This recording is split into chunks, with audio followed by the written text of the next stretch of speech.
is transmission of characters from parents to offspring.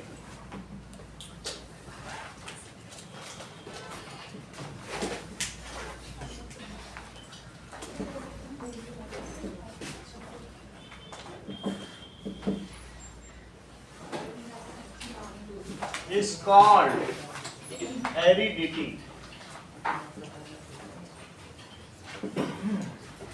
Offspring gets same features as their parents are having, and this property is called inheritance. इसे क्या कहते हैं कि उन्होंने उत्तराधिकार के तौर पर उसे पाया.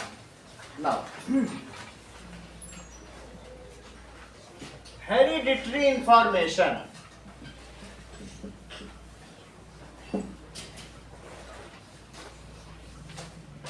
is present in sex cell. ये सेक्स सेल में होती है, या फिर गेमीट या फिर germ cell, in form of DNA, gene, ये अलग अलग चीजें हैं, और क्रोमोसोम. फिर से समझिए, मान लीजिए कोई स्पर्म हो सकता है, एग हो सकता है, तो इनके न्यूक्लियस में क्या होगा? Nucleus contains. अगर हम न्यूक्लियस की बात करें तो इसी में जो न्यूक्लियस है, इसमें ऐसा कॉइल्ड स्ट्रक्चर हो सकता है बहुत लंबा, तो ये लॉन्ग थ्रेड है, यही डीऑक्सीराइबोन्यूक्लिक एसिड, ऐसे डीएनए कहते हैं. अगर यही चीज कंडेंस हो जाए तो कंडेंस हो जाके ये रॉड लाइक स्ट्रक्चर बन जाए, तब इसे क्रोमोसोम कहेंगे. और इसी में से अगर एक तरफ से खोलना शुरू करो तो ये खुलता चला जाएगा. That is it ultimately condenses to form इस तरीके से. ये क्रोमोसोम है. तो क्रोमोसोम में डीएनए का इतना सेगमेंट, चाहे अनकॉइल्ड हो, और यहां पर अगर होगा तो जैसे कॉइल हो जाएगी, धीरे धीरे कॉइलिंग होती, primary coiling, secondary coiling, tertiary coiling and quaternary coiling. अभी हम देखेंगे how DNA coils up to form chromosome. DNA इतना लंबा होता है कि एक व्यक्ति के सारे डीएनए मिलकर धरती के 6000 चक्कर लगा सकते हैं, विच इज सो लॉन्ग. ठीक है, तो इसका क्या मतलब है? तो जो जीन है, जीन किसमें है? Genes are present in chromosome, so chromosome is called genetic material. उसे क्या कहा जाएगा? सही है, तो बताइए. देखो, क्रोमोसोम, डीएनए क्या है? It is double stranded, दो धागे हैं, डबल स्ट्रैंडेड coiled structure. ये डबल स्टैंडर्ड coiled structure, ठीक है. It is a long strand of DNA, long strand, बहुत लंबा strand, which determines one feature in human being या किसी में भी organism is called gene. वैसे तो लंबा डीएनए है पूरा, लेकिन एक डीएनए पूरा खोल दो, उसमें एक, ये पूरा अगर क्रोमोसोम खोलते जाओ एक डीएनए निकलेगा, लेकिन एक क्रोमोसोम में कितने जीन होते हैं? लगभग 2000. तो हमारी बॉडी में 23 क्रोमोसोम है, तो कितने हो गए? 46,000. समझ में आ गई बात कि नहीं? तो क्या लिखेंगे बताइए? Long strand of DNA which determines one features in organism is called gene.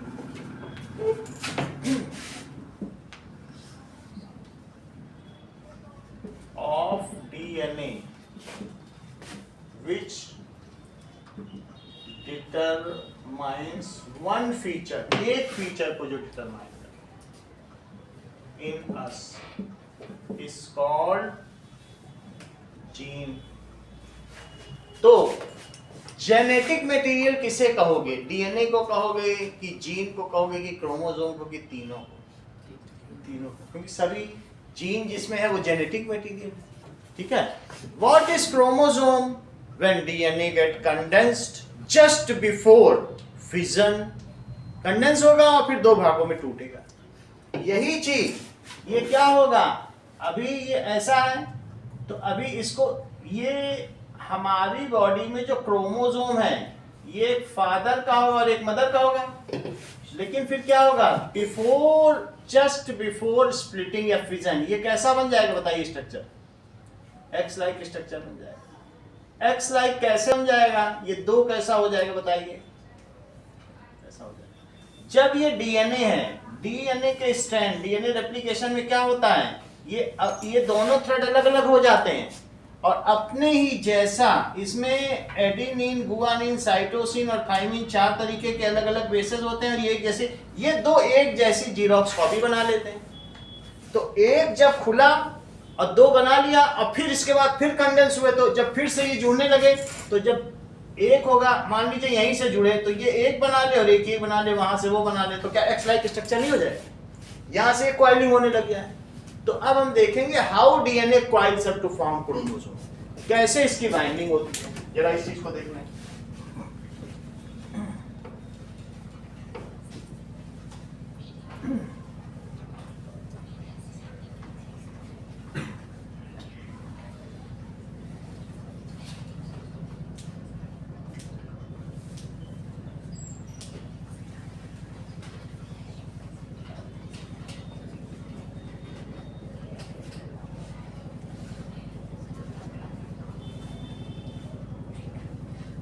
Structure of DNA.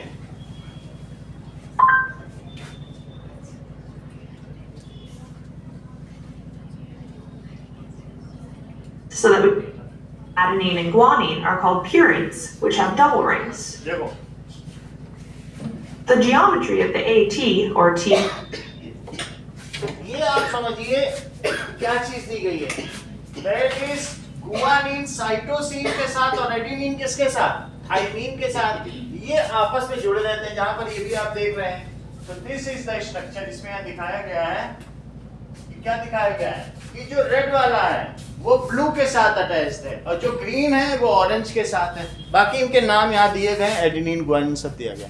तो यहाँ आप क्या देख रहे हैं, रेड जहां जहां है वो ब्लू के साथ है और ग्रीन किसके साथ है, ऑरेंज के साथ। वहां भी ऐसे ही कह रहे हैं कि कलर अलग अलग हो सकता है, कलर का कोई वो नहीं। समझ में आ गई बात कि नहीं? तो अब जरा देखिए कि मान लीजिए इसने दो अलग अलग तरीके से, पहले यहां आया था तो पहले यहां पर क्या है बताइए, एडेनिन, एडेनिन किसके साथ होगा, थाइमिन के साथ, और ये गुआनिन है तो गुआनिन किसके साथ हो जाएगा, ये इंटरलॉकिंग सिस्टम है साइटोसिन के साथ। अगर ये अलग अलग होगा तो हमेशा जो एडेनिन है और ये गुआनिन है तो ये क्या करेंगे बताइए, एडेनिन है तो इधर क्या बना, इधर थाइमिन था और इसके साथ क्या था बोलो, साइटोसिन। तो ये हवा में तैरते हुए किसी साइटोसिन को बुला लेगा अपने पास और वो इससे अटैच हो जाएंगे, ठक ठक ठक ठक, और यहाँ पर भी अटैच हो जाएंगे। यहाँ कौन अटैच हो गया बोलो, थाइमिन, और यहाँ कौन अटैच हो गया, एडेनिन। इसके बगल में कौन अटैच हो गया, साइटोसिन, और यहाँ पर, और इस तरीके से जो उसका काउंटर पार्ट है वो अपना टेम्पलेट बना लेगा और यहाँ से एक अलग से डीएनए का स्ट्रक्चर का निर्माण हो जाएगा। और यहाँ पर बेस और शुगर्स है तो ये दो डीएनए बन गए कि नहीं, जैसा था जो खुलेगा वो अपने काउंटर पार्ट से मिल जाएगा। अगर इसे खोल दिया जाए, मैं इसको खोल दूं, खोलने पे वहां पर इतने सारे अमीनो एसिड्स बेसेस तैर रहे हैं सेल के अंदर, इसको मैं यहाँ से तोड़ भी दूं तो यहाँ से टूटेगा बीच से, यह हाइड्रोजन बॉन्डिंग। तो ये क्या करेगा, ऑरेंज वाला ग्रीन को ही पकड़ेगा क्योंकि वैसा स्लॉट है, और ग्रीन वाला किसको पकड़ेगा, ऑरेंज को। और इस तरीके say that is the replication. इतनी बात तुमको समझ में आ गई कि डीएनए रेप्लिकेशन क्या होता है। अब जरा देखिए, तो यहाँ पर this is phosphate and this is sugar, brown colour का फॉस्फेट, तो इसकी बैकबोन डीएनए की किससे बनी है, फॉस्फेट और शुगर से, और ये लिंकेज किससे है, 4 बेसेस से, adenine, guanine, cytosine and thymine. Okay, तो ये जो इनका पैटर्न है, जब मैं कहूँ डीएनए का क्या है, इसका पैटर्न है, तो आप कहोगे एक ही पैटर्न बताना है, AG, AG, CG, CG, ऐसे ऐसे कुछ बता दो, ये उसका पैटर्न है, ठीक है कि नहीं। तो तो ये पैटर्न बताया जाता, तो उससे अब इसकी लंबी कड़ी, कोई बहुत बड़ी करीब 200 डीएनए का या और भी लंबा हो सकता है, तो उससे एक कोई करेक्टर डिटरमाइन होता है, that is known as gene. Okay, अब देखिए यहाँ तो ये बात हो गई कि डीएनए होता क्या है। डीएनए रेप्लिकेशन देखो इसी में A and G. During this video, we will look at different representations of the DNA molecule to better view certain details, but all views represent this same structure. Inside the cell is also called B-form DNA. Nucleotide has 3 components: और देखो guanine, thymine, phosphate between the 5' carbon of one sugar, and because of this, nucleotides in DNA come together by hydrogen bonds. Each unit is called a big. यहाँ पर क्या है कि DNA is made of, किससे किससे बना है बताइए? It is made of pentose sugar. किससे किससे बना है? पेंटोज शुगर हो गई, 4 चीजें, तो और साथ में उसमें फॉस्फेट लगा हुआ है। तो पहले आप ये देखिए डीएनए होता क्या है। सो डीएनए में क्या क्या चीज है? एक हमारे पास 5 कार्बन की शुगर है,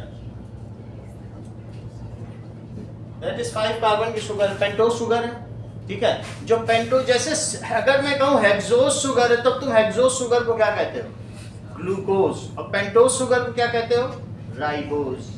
समझ में? अलग अलग नाम है। 5 कार्बन वाली शुगर है तो उसका क्या नाम है?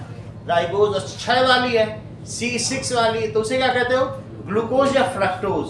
और 5 वाली है तो राइबोज। समझ में आ गया?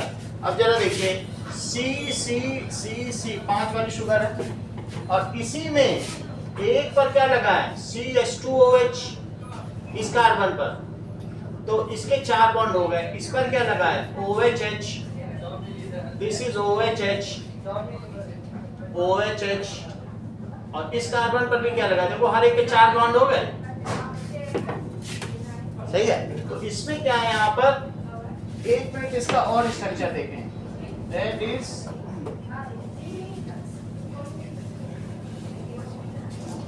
Structure of nucleotide.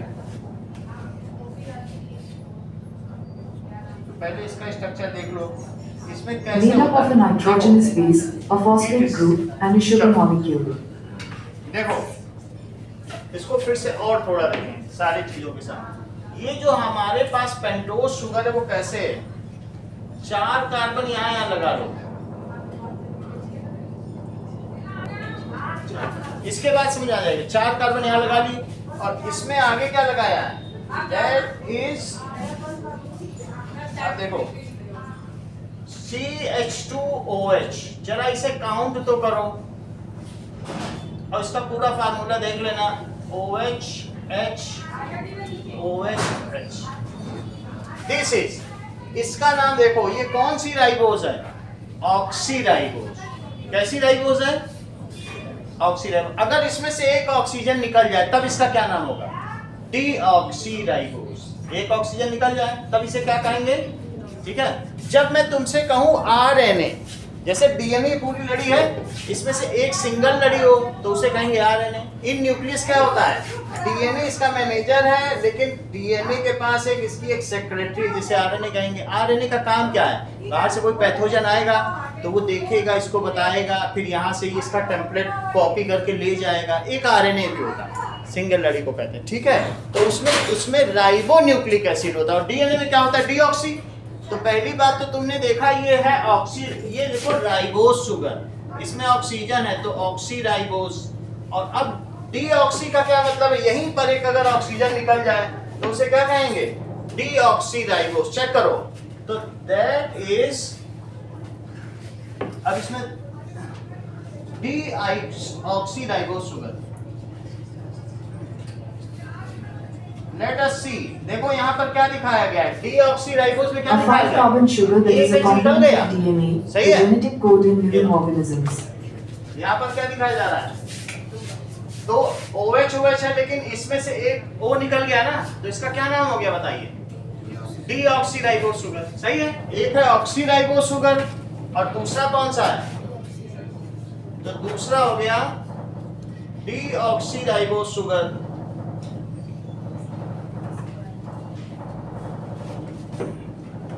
CH2OH, जैसे तुम्हारे में पीरियोडिक टेबल है, कार्बन एंड कंपाउंड, ये चैप्टर बीएससी एमएससी तक चलते रहते हैं। वैसे डीएनए का स्ट्रक्चर भी है, अभी से 10th से शुरू हो रहा है, ये चलता रहेगा, एमएससी तक यही पढ़ाया जाएगा। सबसे बेसिक चीज है ये।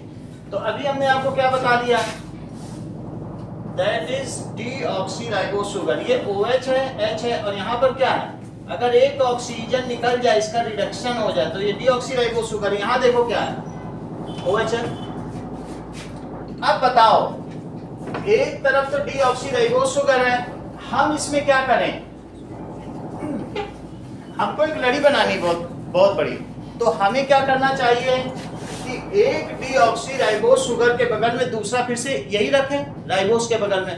तो यहाँ पर आप ये क्या देख रहे हैं, राइबोस शुगर है और उसके बगल में क्या है, फॉस्फेट आयन। क्या है, इन दोनों के बीच में जो बॉन्ड है इसको न्यूक्लियोटाइड कहते हैं। और ऐसी लंबी लड़ी हो जाए तो क्या कहेंगे, पॉलीन्यूक्लियोटाइड, सही है। उसके बारे में देखें, पहले लिंकेज देख लें कैसे बनता है। तो एक हमारे पास तो शुगर हो गई। अब ये जो डीऑक्सीराइबोस शुगर, इसको सिंपली शुगर बोलो। इसमें क्या लिखा हुआ है, ज़्यादा नहीं लिखा है, इसमें सिर्फ लिखा है शुगर, एस का नंबर शुगर लिखा है पीले वाले को, तो देखो डीऑक्सीराइबोस। अब जरा देखो, नाउ स्ट्रक्चर ऑफ न्यूक्लियोटाइड, देखो अब इसका स्ट्रक्चर देखिए, इसी में क्या होगा कि Made up of a nitrogenous base, a phosphate group, and a sugar molecule. देखो इसी में दैट इज फॉस्फेट आयन क्या होता है, दैट इज यहां पर H3PO4, that is OH, this is phosphate ion, and यहां पर OH और दिस इज OH। इसे क्या कहेंगे बोलो, H3PO4 है, ये रखा शुगर, एक रखो फॉस्फेट, H3PO4 है ना, हाइड्रोजन फॉस्फेट, फिर से एक शुगर रख लो, फिर से फॉस्फेट रखो, देखो क्या बनता है। यहां से क्या वाटर रिमूव हो जाएगा, देखो रिमूव हो गया, सही है। और फिर से देखो, फिर से यही रख लो, तो एक लंबी कड़ी बनती चली जाएगी, that is OC now CH2OH, OH, H, that is OH। अच्छा यहां पर भी क्या, यहां पर भी वाटर रिमूव हो गया। तो क्या तुम्हें ये टिश्यू समझ में आया कि डीऑक्सीराइबोस प्लस फॉस्फेट और प्लस फिर डीऑक्सीराइबोस, इससे क्या होगा, the backbone of DNA is form. Backbone of DNA किससे बनेगी, डीऑक्सीराइबोस, और दूसरा कौन सा है, फॉस्फेट आयन, और तीसरा कौन सा है, डीऑक्सीराइबोस। सो डीएनए स्ट्रक्चर किससे किससे बना है, अगर इन सबको मिला दिया जाए तो पहले क्या होगा बताइए, एक शुगर होगी, ये वाटर निकल जाएगा, फिर फॉस्फेट होगा, फिर शुगर होगी, और फॉस्फेट का दोनों को आपस में बाइंडिंग करेगा। अब इन सब में क्या जुड़ेगा बताइए, इन सब में एक बेस जुड़ जाएगा, ये H हट जाएगा, और इन सब में क्या जुड़ा है, वहां देखो, that same is now attached with base। जैसे यहाँ एडेनिन है या कोई भी चीज है तो क्या हो जाएगा, तो हमारे पास देखो बहुत बेसिक चीज है, एक शुगर और उसके बगल कौन सा है बोलो, that is PO4 minus ions, फिर क्या रहेगा, शुगर। एक लड़ी बन गई, ये एक स्ट्रिंग बनी। जब ये समझोगे तभी तो फिर रेप्लिकेशन समझ में आएगा। और इधर में क्या होगा बताइए, that is again a sugar, और दूसरा उसके बगल में क्या है, PO4 माइनस और शुगर। बोलो नैतिक, कितनी बात तुमको समझ में आ गई, दो लड़ी हमने बना ली, इनके बीच में क्या हो सकता है, आपस में न्यूक्लियोसाइडिक लिंकेज। इस लिंकेज को क्या कहते हैं, न्यूक्लियोसाइडिक लिंकेज, ये बन गई। अब इसमें जो अभी तुम्हें थोड़ी देर पहले बताया था, अगर एडेनिन है तो वो किससे जुड़ा रहेगा, ये 4 बेसेस हैं, थाइमिन से जुड़ा रहेगा। और दूसरा क्या है, मान लीजिए गुआनिन है, तो जैसे की लॉग का स्ट्रक्चर है, गुआनिन है, वो किससे जुड़ा रहेगा, साइटोसिन से। तो ये पूरा एक पैटर्न है। However in case if some strippage enzyme comes and break down it, जब इसका एक साइज बढ़ता चला जाएगा तो ये स्ट्रिपेज होगा, तो फिर क्या होगा बोलो, मान लीजिए यहाँ पर ये अलग हो जाए और ये अलग हो जाए, नाउ व्हाट विल हैपन, इसको कहते हैं डीएनए रेप्लिकेशन। डीएनए रेप्लिकेशन में क्या होगा, मान लीजिए यहाँ पर थाइमीन था, इसके बगल में कोई भी कहीं भी हो सकता है, और इसके बगल में ये था, तो यहाँ पे क्या मिलेगा बताओ, एडेनिन, और यहाँ पे क्या मिलेगा, दैट इज साइटोसिन है, तो गुआनिन है, ये चीज है। तो क्या आपको लगता है कि जो हवा में ही बहुत सारे तैर रहे हैं, हवा में हमारा शुगर भी तैर रही है, हवा में और क्या तैर रहे हैं, दैट इज फॉस्फेट आयन भी तैर रहे हैं, और हवा में क्या होगा, ये भी तैर रहा है, दैट इज अलग अलग डिफरेंट टाइप के बेसेस तैर रहे हैं, that is cytosine, that is guanine, that is thymine और adenine, these are the different. तो जिसको जहां की जरूरत होगी they will come and attach, तो क्या वही चीज बन जाएगी। अगर यहाँ एडेनिन है तो इसके बगल यहाँ थाइमीन जुड़ जाएगा, और यहाँ भी एडेनिन थाइमीन, जीसी वही नहीं बन जाएगा। तो डीएनए रेप्लिकेशन का क्या मतलब है कि when the two strands get stripped, when single DNA strand, समझ आया, if DNA makes two exact copy of it, it is called DNA replication, it is the important part of reproduction, basic important part. समझ में आ गई बात आपको कि इससे क्या होता है।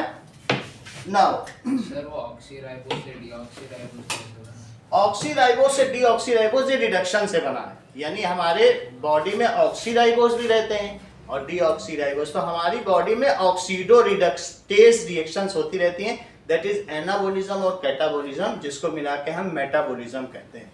तो एक चीज क्या है बताइए, हमारी बॉडी में और कुछ नहीं हो रहा, ऑक्सीडेशन भी हो रहा है, रिडक्शन भी हो रहा है। हमारी बॉडी में जो कॉम्प्लेक्स फूड है वो टूट टूट के सिंपलर भी बन रहे हैं, जिसको कैटाबोलिज्म कहते हैं। और सिंपल फूड क्या बन रहा है, जब तुम प्लांट्स या दाल खाते हो तो उसमें बहुत सारा प्रोटीन है, लेकिन क्या वही प्रोटीन तुम्हारी बॉडी काम में ले सकती है, क्योंकि वो एक स्टेटिक है, उससे वो अमीनो एसिड बना रहा है, इसको कैटाबोलिज्म कहते हैं। फिर उन अमीनो एसिड से फिर मिला के एनिमल प्रोटीन बना रहा है। तो हमारी बॉडी में दोनों रिएक्शन हो रही है, ऑक्सीडेशन भी हो रही है और रिडक्शन। हमारी बॉडी में ये किसके काम आएगा, आरएनए के काम, जो पहली क्लास में मैंने बताया था एमआरएनए और ये सब होते हैं। तो ये समझ में आ गई बात आपको, तो ये भी होगा और ये भी होगा, लेकिन ये जब होगा तो अब इसका पूरा नाम क्या है बोलो, डीऑक्सीराइबोस न्यूक्लिक एसिड। क्यों, क्योंकि यहाँ पर क्या है, चूंकि ये न्यूक्लियस के अंदर रह रहा है और इसका नेचर एसिडिक है, तो इस वजह से इसको क्या कहेंगे, क्योंकि ये फॉस्फोरिक एसिड की वजह से इसका नेचर क्या हो जाता है, एसिडिक। तो डीऑक्सीराइबो न्यूक्लियस में पाया जा रहा है, तो इसको न्यूक्लिक एसिड कहते हैं, और इस लिंकेज को न्यूक्लियोसाइडिक लिंकेज कहते हैं। रेप्लिकेशन तुम्हें समझ में आ गया, रेप्लिकेशन क्या होता है। अब ये चीज देखो कि डीएनए से क्रोमोसोम कैसे कंडेंस हो रहा है ना। अब ये चीज देखिए, condensation of DNA into chromosome.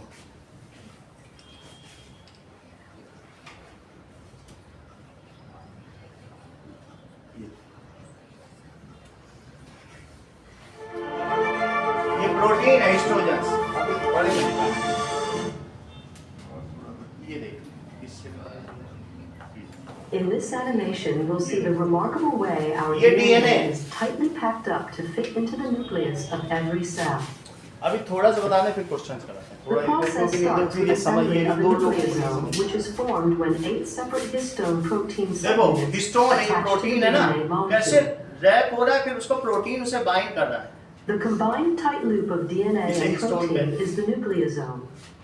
अब ये क्या हो गया, Multiple nucleosomes are coiled together पहली and बार ये these then रैपिंग हो रही stack on top of each wrap other. होते होते The इसे end primary result is coiling a है। fiber of packed nucleosomes known as chromatin.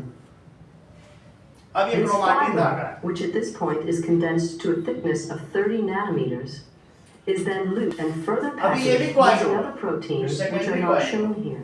ये देखो फिर क्वाइल हुआ। This remarkable Yeah. multiple folding allows 6 feet of DNA to fit into the nucleus of each cell in our body. An object so अब small और coiling that हो गई, secondary 10,000 coiling. अभी nuclei chromosome can के fit on लिए the 4 tip bar of थी, a ये भी needle. क्वाइल होगा, देखो फिर से क्वाइल हो गया। The end result is that the DNA is Yeah. tightly packed into the familiar अब ये क्या हो गया, ये चीज है क्रोमोसोम, देख रहे हैं, ये Chromosome. एक्चुअल डायग्राम दिखाया गया है, एक्चुअल दिखाया गया है, ऐसे नहीं एनिमेटेड नहीं है। देख रहे हैं आप सेल में It कैसे is हो रहा है। important to realize that chromosomes are not always present. They form only when cells नकल का are तो नहीं, divided. लेकिन ये एक्चुअल चीज है। आप देख रहे हैं, तो भी इसमें सारी चीजें आपको दिखाएंगे कैसे अलग अलग, देखो At दोनों other तरफ times, जाने as we can see here at the end of cell division, our cytokinesis देख रहे हो अलग DNA अलग कैसे becomes होता less है। highly organized. तो आधा रह गया, ठीक है। चलिए, डीएनए रेप्लिकेशन आपको पता चल गया। व्हेन डीएनए गेट कंडेंसेशन देख लिया, देन इट कॉल्ड क्रोमोसोम। लेकिन डीएनए की लंबी चीज थ्रेड को क्या कहेंगे?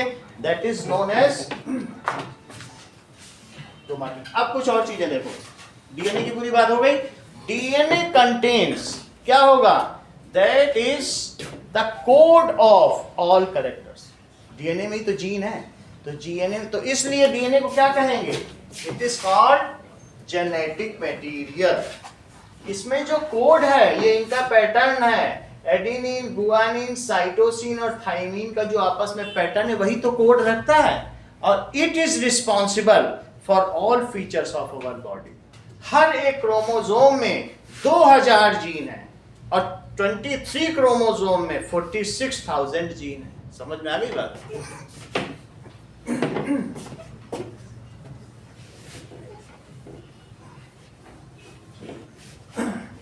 आगे देखते हैं कि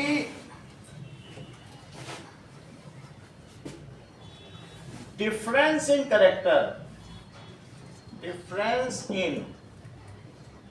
characters from person to person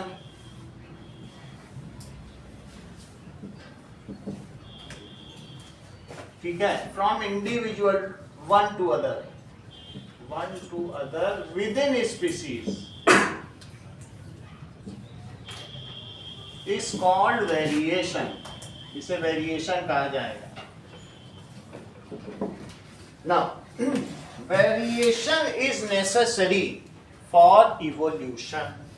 जितना वेरिएशन होगा तो उसी से और कॉम्प्लेक्स होते जाएंगे। Variation is necessary for evolution. Variation increases the chance of survival of any species.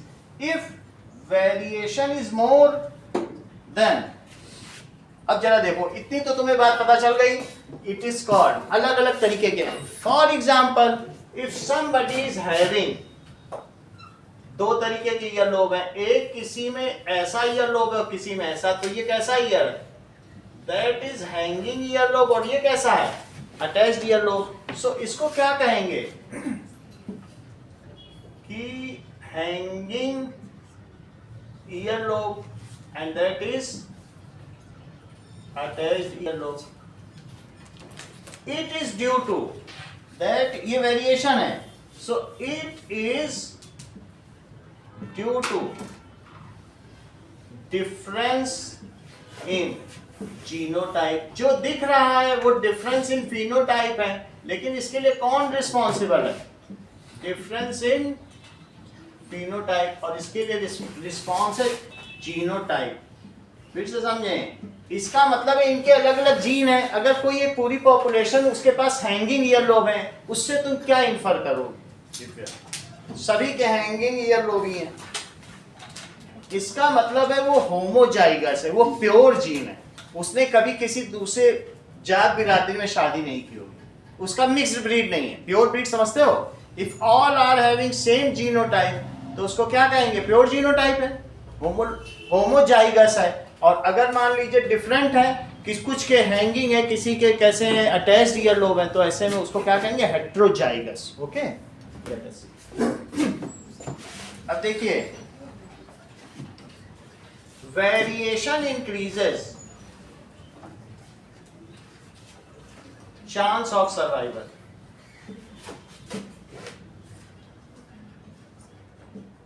within species.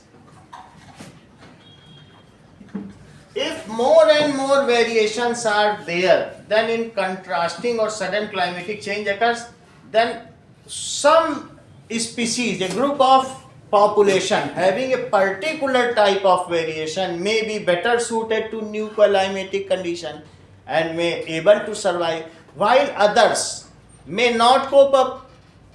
क्या लिखोगे?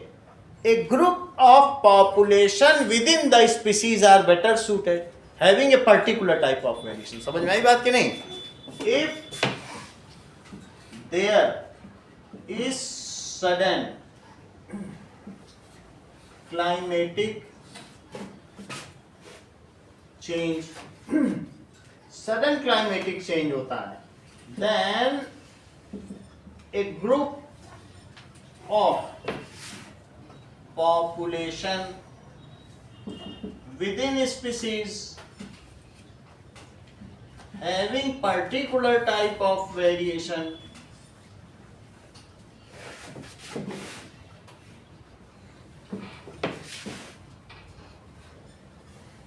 may be better suited, वो अच्छी तरीके से सूट हो जाएंगे in new condition and able to survive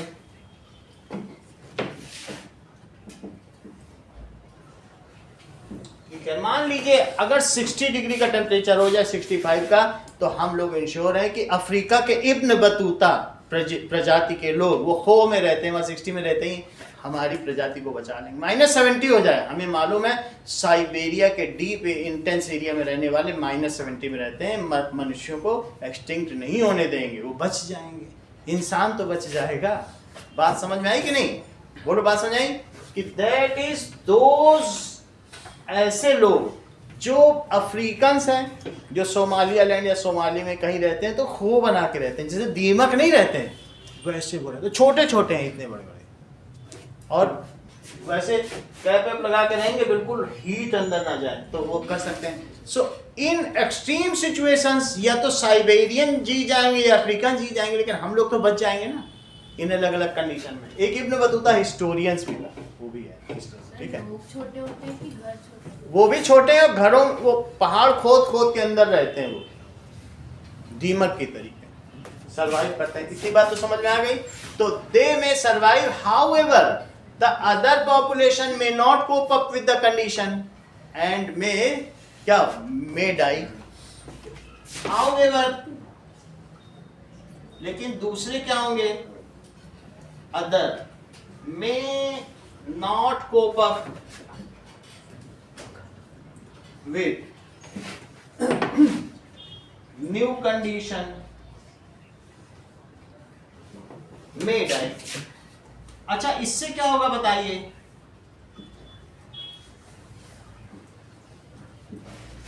At the end of result, the species may get survive, क्योंकि उसकी एक ग्रुप ऑफ पॉपुलेशन, ये बिल्कुल जेलीफिश की तरह नहीं है कि 2 डिग्री कम हुआ नहीं कि कैलिफोर्निया के बीच में ढेर लग गए, ट्रक लगे हुए हैं, जेलीफिश को उठाए फिर रहे हैं, मर जाती हैं 2 डिग्री इधर उधर में मरी जाती हैं। जो भाग गई नहीं तो बहुत मरती हैं जेलीफिश।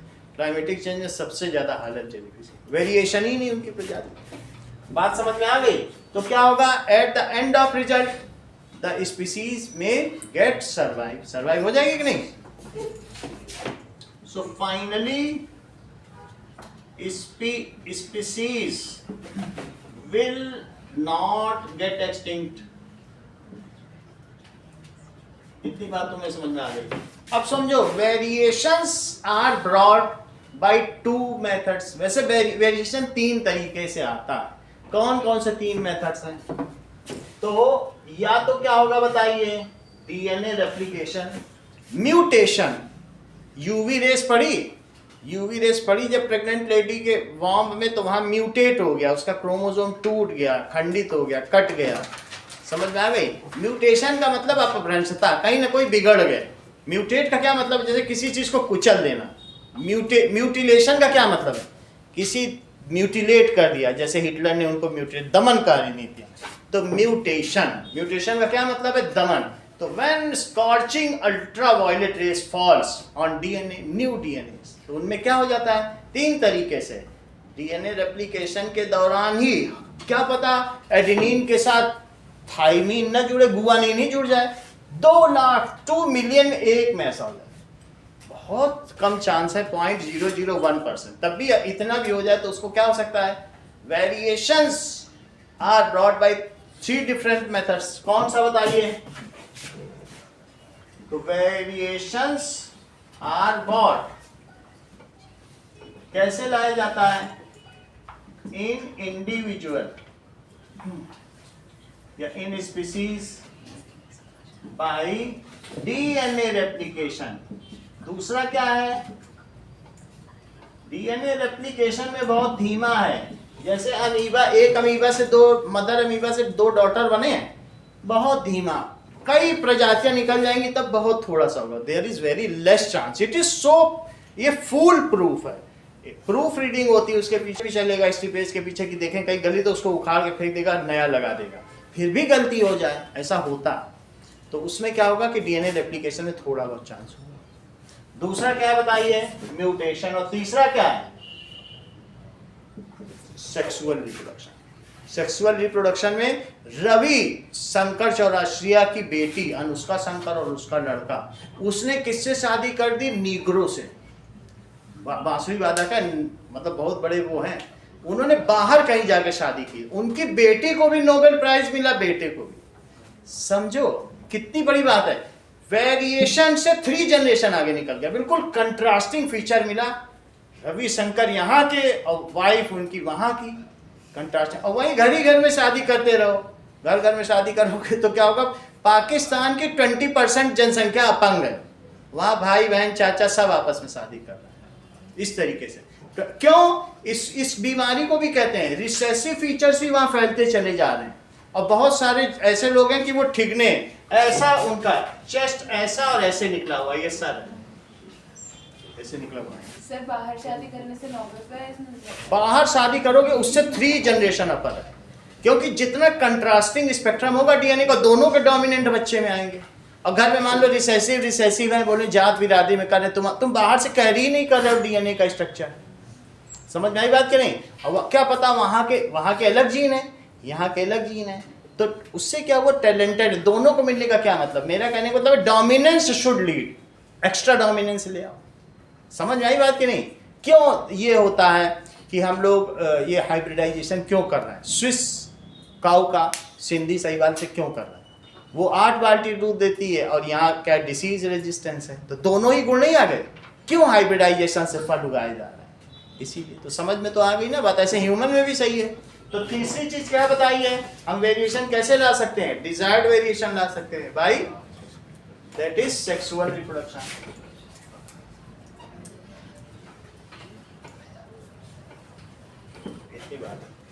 अब आगे देखिए, जो वेरिएशन डीएनए रेप्लिकेशन से आते हैं उससे बच्चा सरवाइव कर जाएगा, क्योंकि 0.001%। लेकिन कभी तुमने देखा होगा प्रेग्नेंट लेडी का जो बच्चा डिलीवर होता है वो क्या होगा, अगर म्यूटेशन से वेरिएशन आ रहा है, सिगरेट पीने से आ रहा है, दारू पीने से आ रहा है, यूवी रेज में एक्सपोज हो गई तब आ रहा है, वो बच्चा बहुत मुश्किल से सर, क्योंकि म्यूटेशन से जो वेरिएशन है वो 1% तक आ जाता है।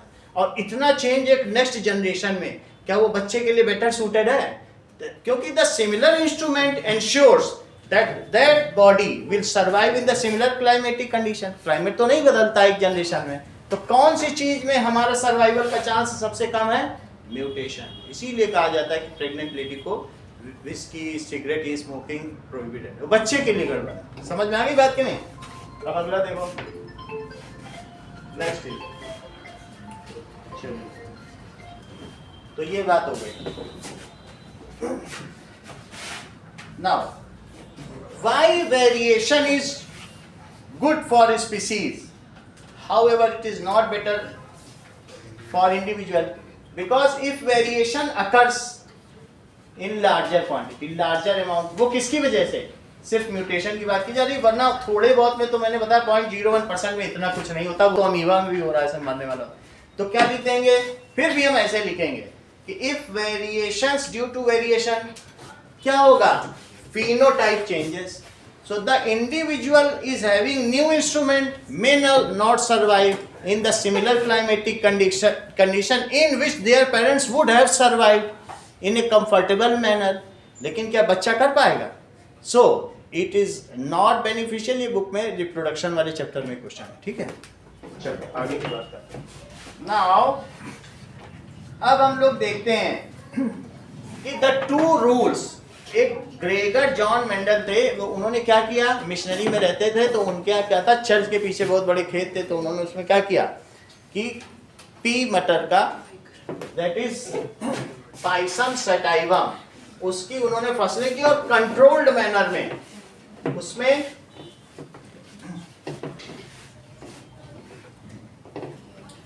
ये देखिए। अब यहां पर हम लिखेंगे कि जीन क्या है बताइए, ठीक है।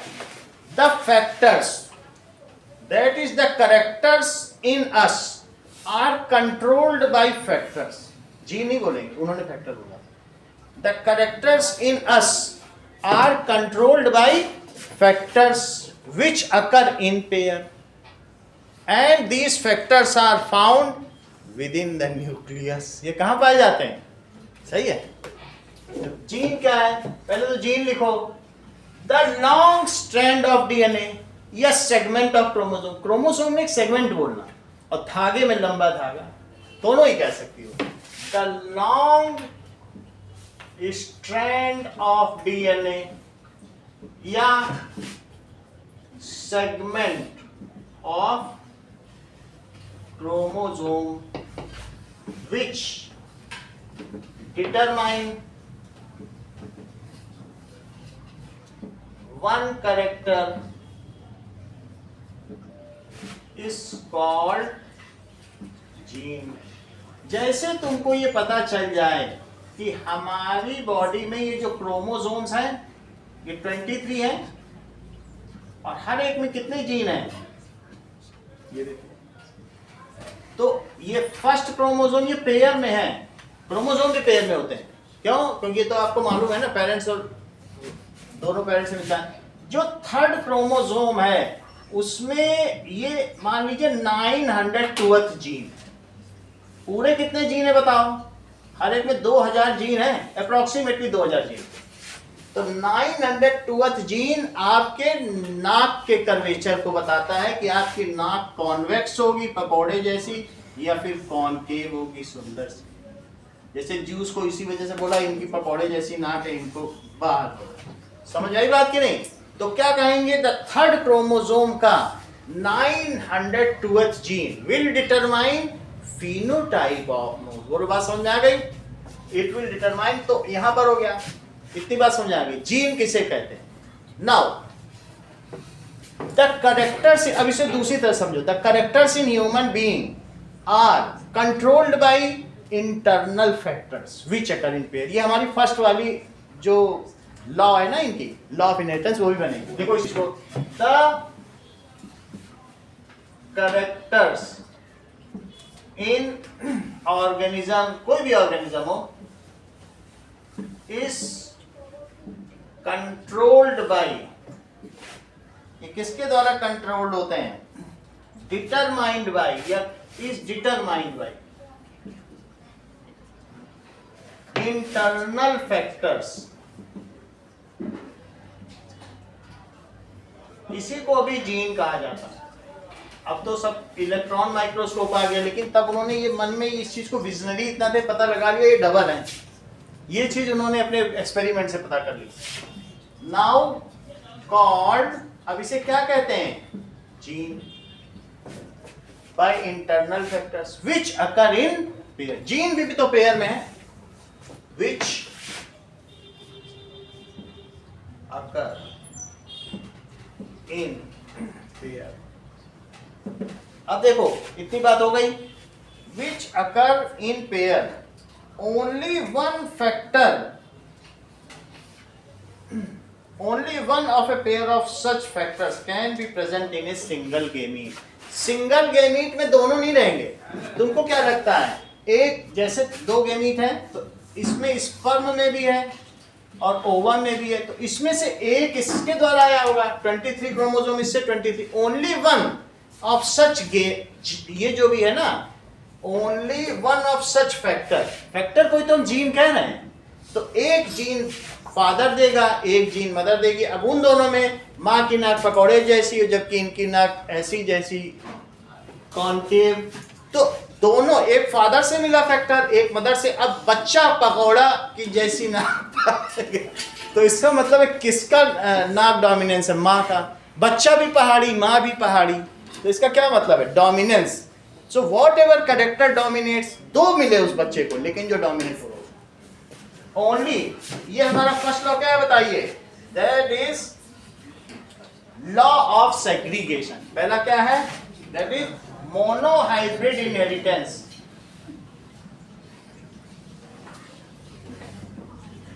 And law of segregation. फिर से समझिए, ये फर्स्ट लॉ बताया जा रहा है कि हमारे कैरेक्टर्स इंटरनल फैक्टर से डिटरमाइन होते हैं, ठीक है, जो पेयर में है, लेकिन जो कोई गेमीट है या सेक्स सन में सिर्फ उसमें एक फैक्टर रहेगा, दोनों उसी में थोड़ी ना रहेंगे, एक उससे फादर से और एक मदर से, दोनों के फ्यूज होने से पेयर बनेगा। Only one of such factor is present in gamete. Gamete मतलब स्पर्म भी हो सकता है, पॉलन भी हो सकता है, ओवम भी हो सकता है, एक फैक्टर रहेगा ना, ठीक है।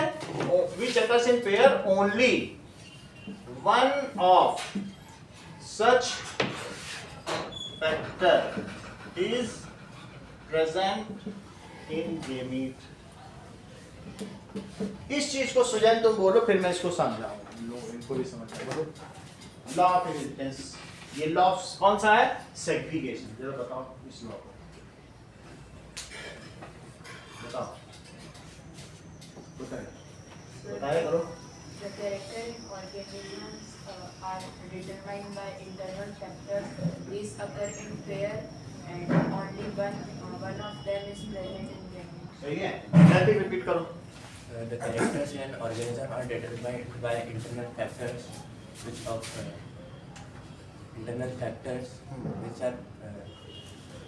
in pair, and only one of such pair is present in gametes. सही है। अब जरा देखो, कुछ इतनी बात है कि sperm contain 23 chromosomes, ovum contain 23 chromosomes, while zygote contains 23 pair chromosome, ये सबको पता है। चलिए, तो मेरे कहने का मतलब है कुछ बातें समझें, इस चीज को समझने से पहले। What does it mean by allele?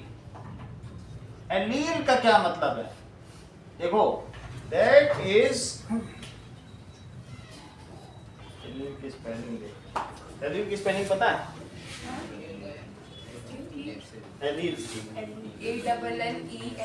यही है ना, एलील्स, ठीक है ना। एलील्स देखिए,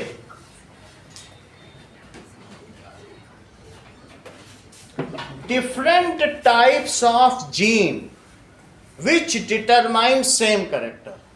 Type different है, these results in different phenotype for a particular character.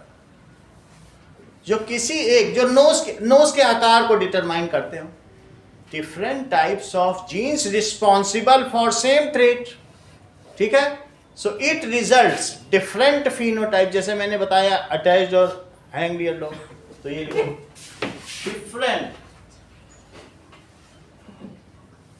type of gene which are responsible for same trait, ठीक है। it results in different phenotype। phenotype से टिश्यू तुम क्या समझती हो? बताओ, वो हाथ खड़ी की है सोनाक्षी, तुम पहले बता दो। नहीं, चलिए, phenotype क्या है? फिजिकल अपीयरेंस, जो तुम्हारी फोटो है वो फिनोटाइप है, जो तुम दिख रही हो फिनोटाइप, उसका रीजन तुम्हारे अंदर न्यूक्लियस के अंदर जो जीन है उसकी वजह से। फिनोटाइप समझ गए? Physical appearance is called phenotype and it is due to gene. तो what is the gene is called genotype. जो फिजिकली कोई चीज दिख रही है उसे क्या कहोगी? देखो, physical appearance is called phenotype. जैसे कि tallness in pea plant, pea plant का जो लंबाई है वो किस वजह से है? इस फिनोटाइप। समझ में आ गई? और इसकी क्या वजह हो सकती है? It is due to the gene, किस जीन की वजह से हो सकती है टॉलरेंस, बोलो। It is due to genotype.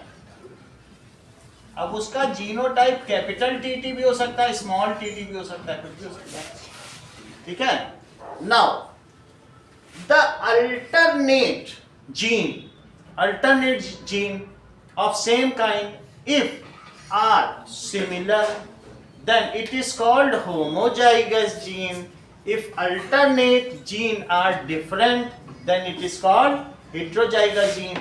If these are different then one may the gene which result in expression which express itself in presence of alternate gene is called a dominant gene, and which or recessive gene क्या होगा, which only expresses itself in presence of similar या identical gene, उसे क्या कहेंगे, recessive gene। तो इस ये बात तुम्हें समझ में आ गई कि देखो टॉलनेस डोमिनेंट है, उसने आपको डॉफनेस के उसमें रिप्रेजेंट कर दिया, और लेटर उसी का यूज करेंगे जो डोमिनेंट है, डॉफनेस के लिए नहीं यूज कर रहे हैं कुछ, टॉलनेस वाला और लेटर यूज है, ठीक है। तो अब दो एलील तुमको समझ में आ गया, दो चीज और है ना।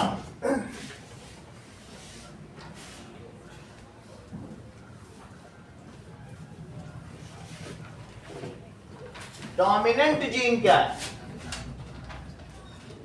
Dominant gene the gene which express itself in presence of, Archita sentence पूरा करो, other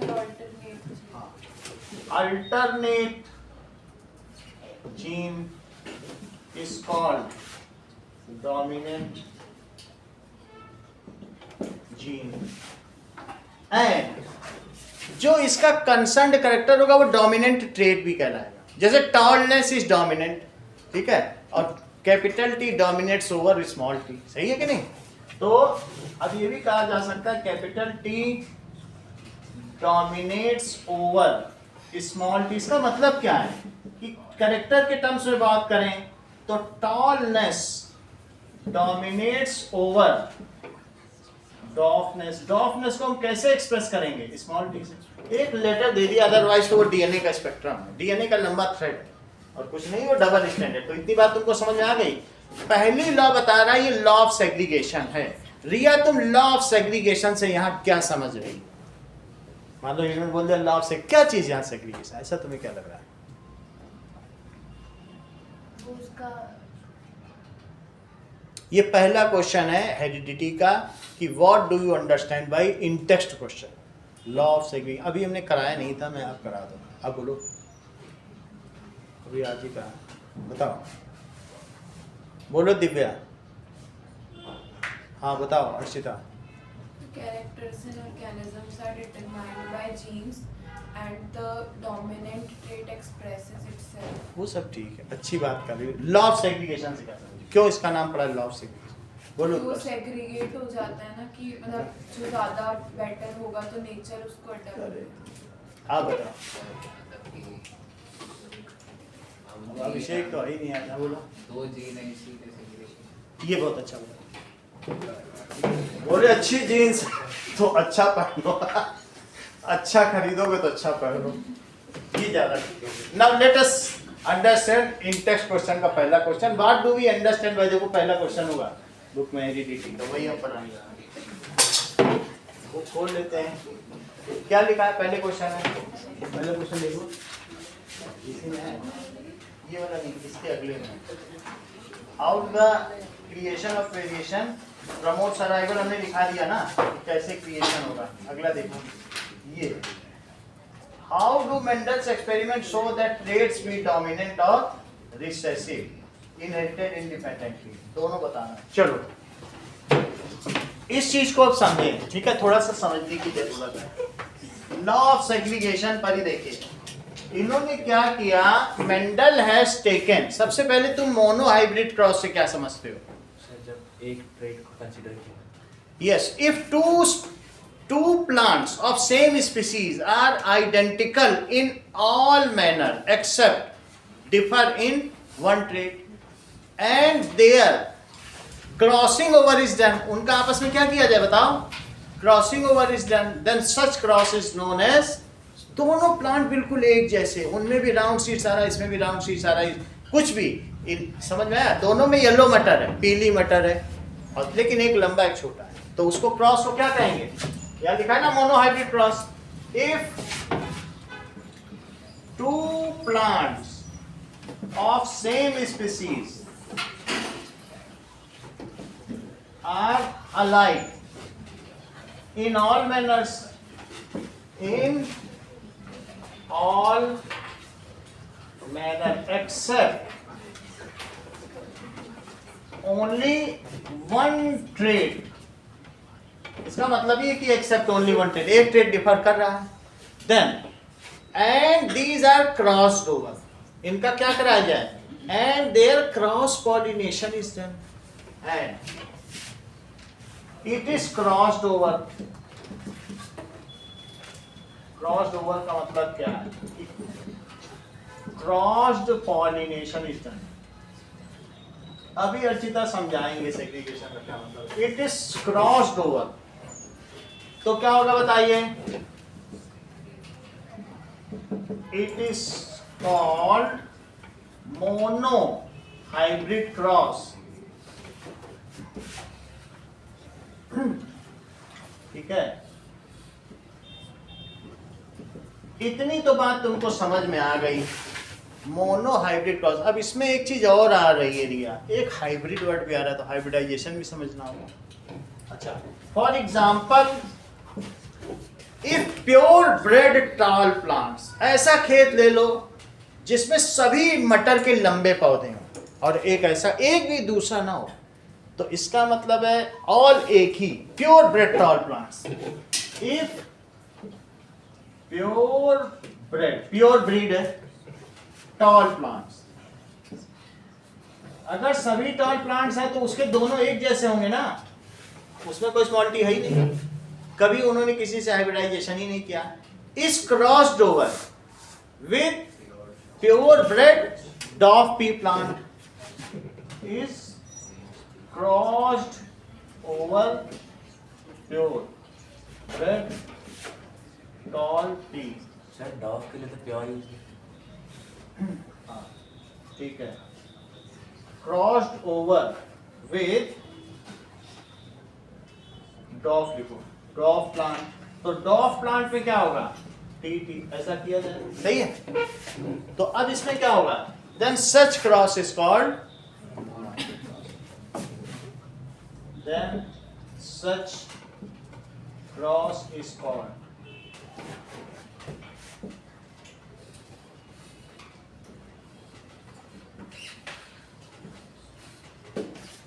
इतनी बात हो गई.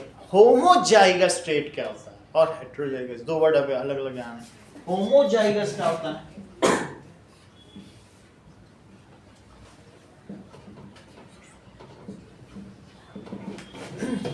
If the factors responsible for a particular trait are alike, एक उसमें ऐसा भी हो सकता है डोमिनेंट कर जाए, लेकिन अगर दोनों एक ही जैसे हैं तो उस ट्रेट को क्या कहेंगे? हम कहेंगे हम तो होमोजाइगस लंबे हैं, हमारे घर में सभी लंबे लंबे हैं, हम लंबों में ही शादी करते हैं, हम तो छोटे में नहीं करते. तो होमोजाइगस लंबा हुआ ना. इफ द इंटरनल फैक्टर्स या gene responsible for a trait are alike, जो उसके लिए जरूरी दो होते हैं, अभी पीछे पढ़ा था ना, दो होते हैं, दोनों एक जैसे हैं. इफ फैक्टर्स, फैक्टर्स भी बोल सकती हो, जीन भी बोल सकती हो, responsible for a particular trait are alike. जैसे कैपिटल टी, ठीक है, जीनोटाइप गिव्स, ये कैसा ट्रेट है? Homozygous tallness. If tallness in pea plant is with TT genotype, तो उसे होमोजाइगस स्टेट। और हेट्रोजाइगस, हेट्रोजाइगस का कोई एग्जांपल दो दिया।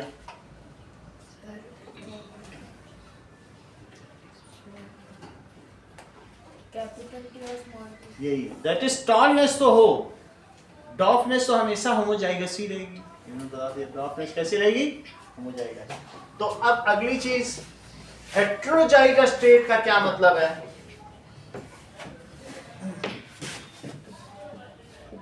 Heterozygous trait. If a trait is due to different along with, वो किसके साथ हो, trait तो है लेकिन along with factors कौन कौन से, alternate genes या factors of different type, different types हो सकता है या alternate gene।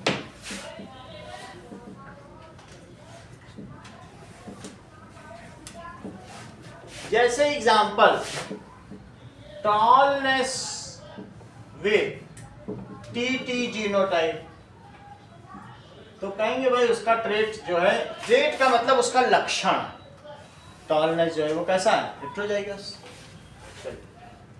अब हम इस चीज को समझें, यहां पर क्या कहा गया, ये लॉ ऑफ सेग्रीगेशन वर्ड क्यों यूज किया गया। सो मेंडल हैज टेकन, मटर की फली क्यों ली गई बताओ, क्योंकि देयर आर 4 डिफरेंट रीजंस। क्योंकि बताइए ये कैसा है, बाइसेक्सुअल मटर। And controlled experimentation can be done, कभी स्टेमन काट दो कभी कार्बन काट दो, सब प्रॉपरली देखते हैं। गुड़हल की तरह नहीं कि वहां पर जो है उसके रिसेप्टिकल में वही उसी से जुड़ा हुआ ही उसके वो निकले, ऊपर ऊपर नहीं निकला रहता है वो। गुड़हल तो देखा होगा ना, ऊपर वो कटोगे तो वो भी निकल जाएगा। समझ में आ गई बात, इसमें सब अलग अलग रहता है। तो पहली चीज इसका 3 मंथ्स का फोटो पीरियड है, मेच्योरिटी पीरियड कितना है, 3 मंथ्स का है। And in this there are 7 different types of products, round seeds, wrinkled seeds green है, वैसा है। फ्लावर भी कैसे हैं, पिंक है, ये वॉयलेट है, और कौन से हैं, व्हाइट कलर के हैं। तो फ्लावर के कलर का डिफरेंस है, टॉलनेस, डॉर्फनेस, अलग अलग तरीके के कैरेक्टर्स हैं। तो उन पे अलग अलग तरीके से dihybrid, trihybrid, tetrahybrid cross करवाया जा सकता है। सही है। चलो अब बात आती है क्वेश्चन नंबर 1 की। क्वेश्चन नंबर 1 क्या लिखा है बुक का, दैट इज, एक minute, how do Mendel's experiment show, in test का, हाउ डू मेंडल्स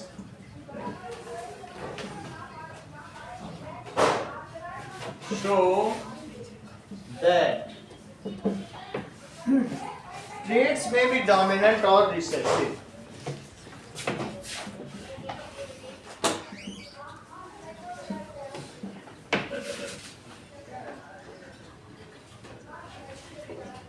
और देखिए सबसे पहले इन्होंने क्या किया, पेरेंटल क्रॉस, पेरेंटल क्रॉस। इन्होंने 2 अलग अलग प्लांट लिए, यहां लिखो फिनोटाइप, फिनोटाइप में नैतिक, इन्होंने टॉल पी प्लांट लिया और डॉग पी प्लांट लिया। अच्छा, इसका नाम पाइसम सेटाइवम है, दोनों को अंडरलाइन करना है। ये binomial nomenclature given by Carolus Linnaeus, that is the father of taxonomy.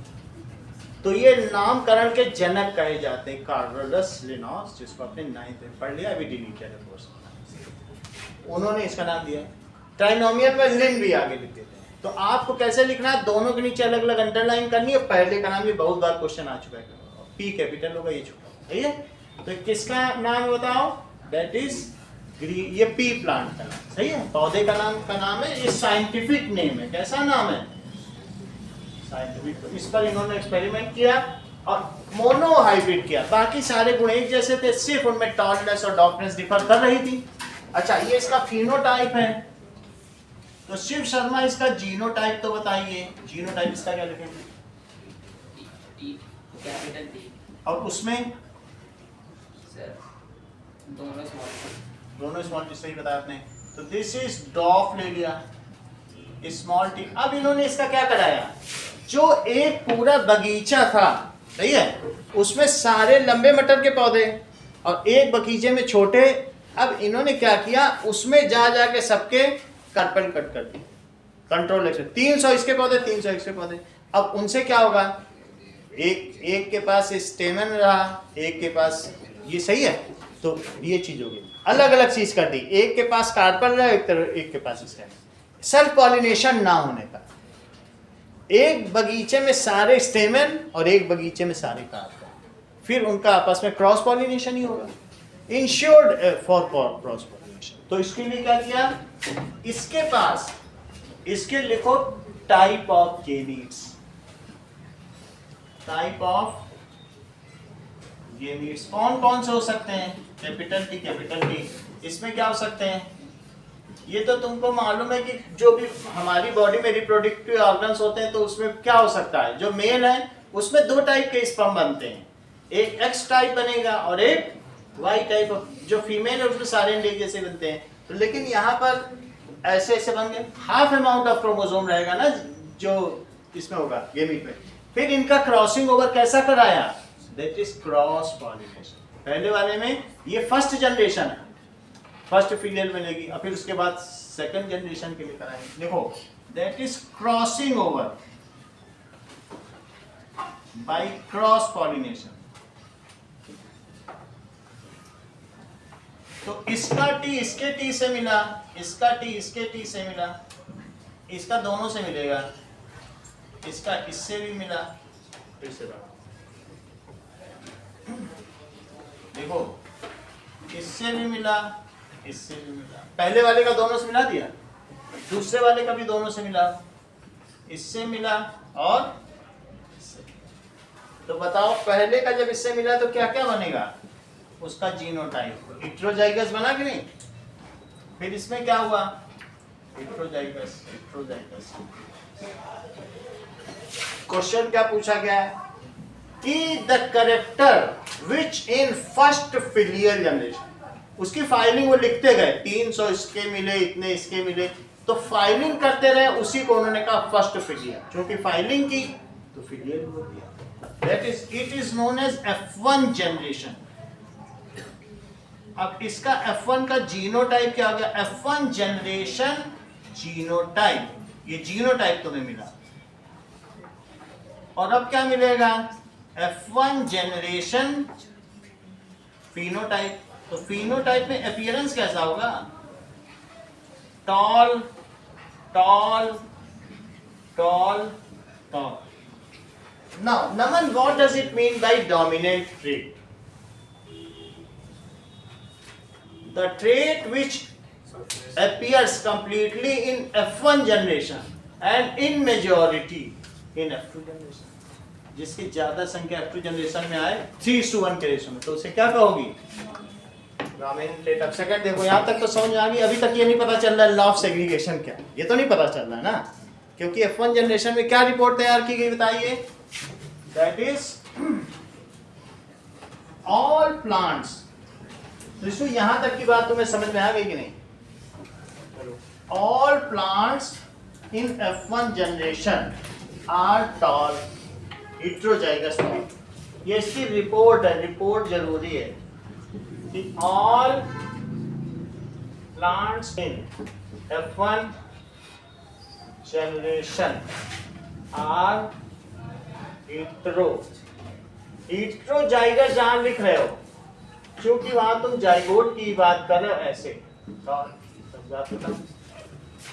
अब क्या करोगे, पहले तुमने सेल्फ पॉलिनेशन कराया, अब क्या कराओगी, पहले क्रॉस पॉलिनेशन कराया, अब क्या कराओगी, सेल्फ पॉलिनेशन। दैट इज, अब यहां क्या लिखना चाहिए अर्चिता,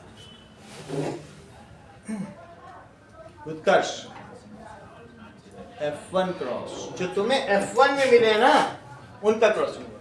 सब पौधे इकट्ठे कर लो, सारे जो भी तुमको मिले मटर ही इकट्ठी कर लो, उन मटर को सब कुछ हटा के अच्छी तरीके से टिलिंग करा, फिर से बो दो जमीन। तुम्हें इनसे मटर मिल गई, सारे पौधों को हटा दो, अब मटर बो। तो अब तुम F1 का कराओगे तो F2 जनरेशन मिलेगी कि नहीं? तो इसमें क्या कराना है? F1 क्रॉस फर्स्ट, पहले पेरेंट का कराया, F1 क्रॉस में तुम क्या कराओगे? तुमको जो मिला है सिर्फ उसी का ही आपको क्रॉसिंग ओवर कराना है। ये क्या है बताइए? हेटेरोजाइगस टॉल, वही मिला ही है आपको पूरी जनरेशन, तो उसी का ही तो आपको मटर बोनी है, और उसी को टॉल को तुमने टॉल के साथ किया, तो इसे क्या कहेंगे? F1 फिनोटाइप, और इसे क्या कहेंगे? F1 genotype. अच्छा, इसके गेमीट क्या क्या बने? यहां तक समझ आ गई? क्योंकि गेमीट में तो हाफ डिवीजन ऑफ क्रोमोसोम होगा, तो this is type of gamete. और देन इसका यहां पे क्या लिखें?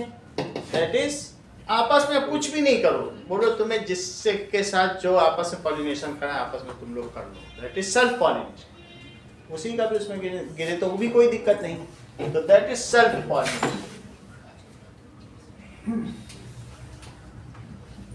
So crossing over by self pollination, तो क्या होगा? इस टी के साथ ये टी, इस टी के साथ ये टी, सबका सेल्फ पॉलिनेशन है। अब उसमें क्या है कि ये मीट है तो कोई भी चीज किसी में भी जा सकती है, आपस में कहीं भी कर सकता है, तो इस टी के साथ ये टी और इस टी के साथ ये टी, ठीक है, सब एक जैसा ही है, तो उनमें किसी के सेल्फ पॉलिनेशन का मतलब है उसी फ्लावर का स्टेमन या उसी पेड़ के दूसरे फ्लावर, दोनों ही सेल्फ पॉलिनेशन। ना it is capital T, that is capital T small T, capital T small T small T small T. F2 genotype and F2 phenotype. देखो इसमें टॉल मिल गया, ये सब टॉल मिल गए, और ये कैसा मिल गया? दैट मीन्स यहां क्या पता चला? That is recessive character is not lost for ever, हमेशा के लिए खो नहीं जाता। वो अपने को अगर लंबों के साथ बौनों की शादी कर दो तब भी एक दो बौना पैदा हो जाएगा, वो जीवन प्योर बौना पा जाए। यही तो सेग्रीगेशन है, सही बात है कि नहीं? दैट मीन्स सेग्रीगेट क्या है? That means the recessive character, the purity of recessive character is restored in F2 generation, it becomes, ठीक है, तो प्योरिटी तो है ही है ना, तो आप क्या लिखेंगे? प्योरिटी ना भी लिखो, क्योंकि ये जैसे नैतिक बोलते हैं ये मैंडेटरी नहीं, रिसेसिव तो अपने आप ही होमोजाइगस होता है।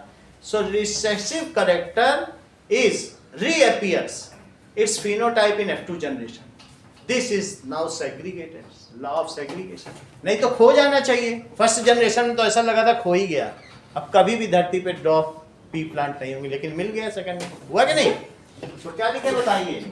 Recessive trait reappears in F2 generation, it is not lost for ever, ऐसा नहीं हुआ खो गया, lost for ever. However it is also seen the dominant trait, क्या क्वेश्चन है? May be dominant, the dominant trait completely express it in first generation and 3:1 ratio in second generation, so it is dominant. The trait which does not express in first generation and express, ठीक है, only 25% in second generation is recessive, which express 75% in second generation is, बोलो बात समझ में आ गई कि नहीं? तो यहाँ ये क्वेश्चन पूछा कि 2 लाइन तुम्हें जरूर लिखनी है, इसका जवाब देना है। इसका तो जवाब ये है कि मैंने सेग्रीगेशन समझाया। इसका क्या लिखोगी? That is the trait which completely express, sentence पूरा करो सोनाक्षी, देखे कितना समझ में आया।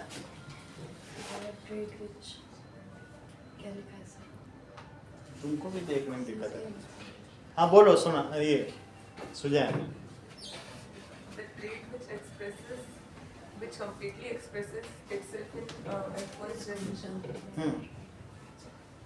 पूरा करो सेंटेंस, त्रिशु बोलो। The trait which completely express itself is called Itself. हाँ बोलो, आप उत्कर्ष बोलो। The trait which completely expresses itself in F1 generation and 75% in F2 generation is dominant. इतना ही बता। Express itself in, समझे? Good listening is good learning. और कोई की ही नहीं है। ये को सुने ना और समझ लें तो कैसे हो? ये की यही है, लिसनिंग इज लर्निंग। इस पर लोगों की पूरी जिंदगी बीत जाती है इन F1 जनरेशन। और कुछ लोगों को बोलो, क्वेश्चन पूछो, सर फिर से बताओ क्या पूछा था, एक बार और बताना। वो पूछ ही रहे, वो सुन ही नहीं पाए पहली बार। लिसनिंग इज लर्निंग, सुनना ही तो है। F1 generation and 75% in F2 generation. In F2 generation, ये अर्चिता लिखना है is dominant trait। अब इसी का काउंटर पार्ट सेंटेंस बताओ Archita. Dominant trait, the trait which is not expressed in the phenotype of F1 generation and is expressed 25% in F2 generation. वही और लिख देना, सही है। The trait which does not express itself in F1 generation and express only 25% in F2 generation. The trait which does not express itself in F1 generation and only 25% in F2 generation is recessive। इतना ही रखिए।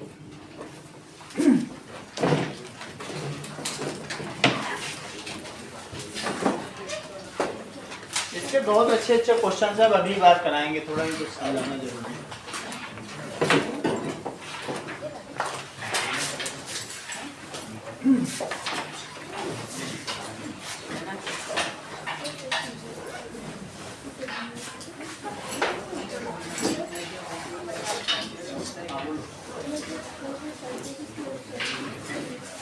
No लिया है, डाल ही देंगे।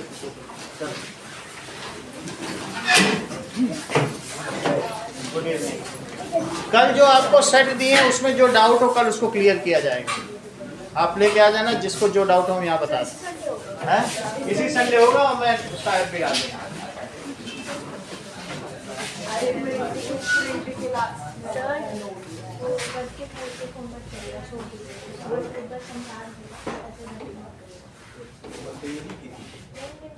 ऐसा कुछ नहीं किया था, वो मैंने उसको गाली दी, मेरा नाम लिख, मैंने सुन लिया था, मैंने कुछ बोला नहीं। हाँ तो इसलिए उसको वो घर पे बोलेगा, अब एक बार समझा दीजिए, वापस करेगा तो मैं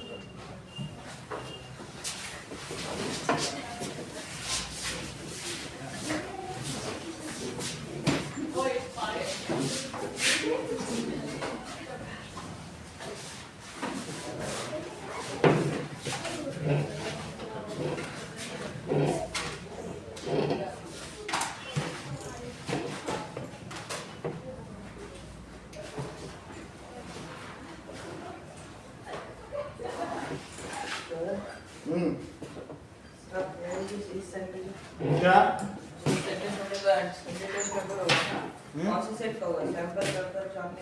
उन्हीं दो में से कोई देंगी मैम, दोनों दिखा देना। एक तो सैंपल पेपर 5 है, एक 9 है। जो में तैयार कर लेंगे। मैम एक दे देंगी और फिर जब उसको तुम कर लोगे ना